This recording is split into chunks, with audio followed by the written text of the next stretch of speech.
quelles ont été les particularités de cette campagne présidentielle pour la commission des comptes de campagne? La commission a-t-elle été davantage sollicitée qu'en 2007? Oui, en effet, la commission a été plus interpellée qu'elle ne l'avait été en 2007, parce qu'il y avait deux particularités dans cette élection. D'abord, d'un certain côté politique, il y avait une primaire ouverte à tous les citoyens, et donc la question était de savoir quelles étaient les dépenses occasionnées par cette primaire qui devraient se retrouver dans le compte du candidat finalement choisi. Nous n'avons répondu que sur les principes, bien entendu. Pour nous, l'organisation de la primaire elle-même, c'est l'affaire du parti. Seuls devront se retrouver dans le compte de campagne les dépenses que le candidat finalement choisi, c'est-à-dire M. Hollande, a lui-même engagé pendant la période de la primaire en direction des électeurs. Et il aura certainement des réunions publiques, par exemple, qu'il a pu faire à Paris ou en province pendant cette période. La deuxième particularité, c'est que, contrairement à 2007, nous avions parmi les candidats, en tout cas ça n'a été confirmé que le 15 février, le président sortant.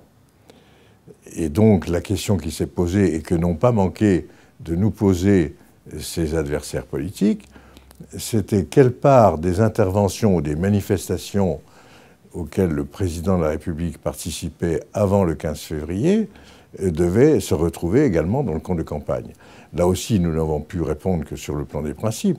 Dès lors que, dans cette période précédente, le président de la République se comportait plus en candidat que dans l'exercice de son mandat, il y a aussi des occasions de dépenses qui devront se retrouver dans le compte de campagne.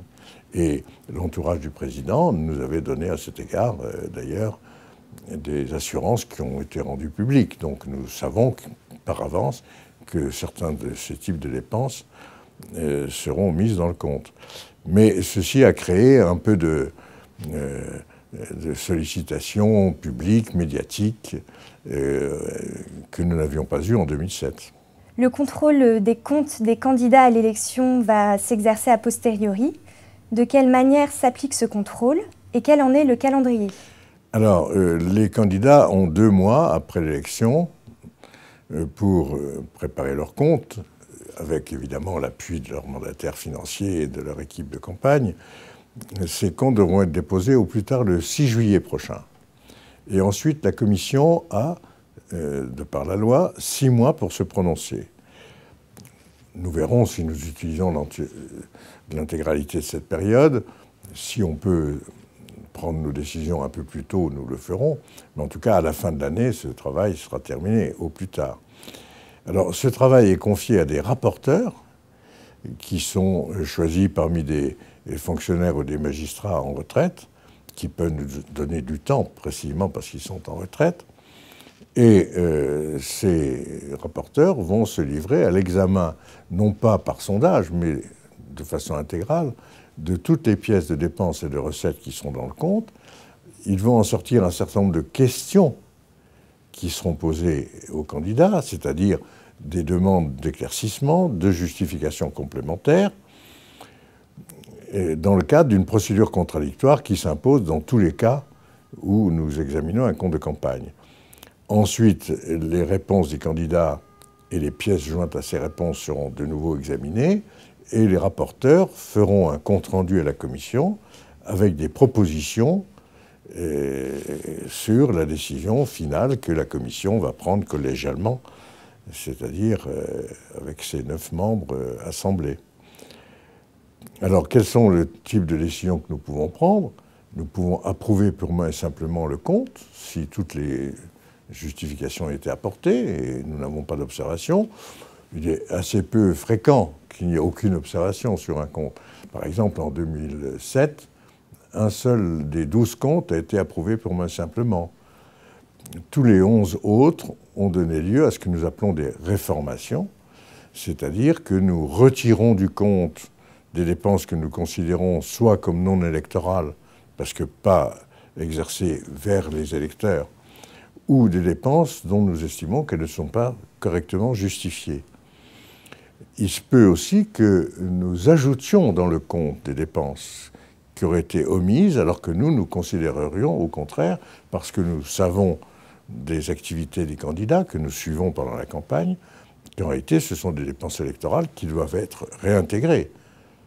Et bien entendu, nous vérifions qu'après cette réintégration, le plafond des dépenses n'est pas dépassé. Parce qu'au cas où le plafond est dépassé, le compte ne peut être que rejeté.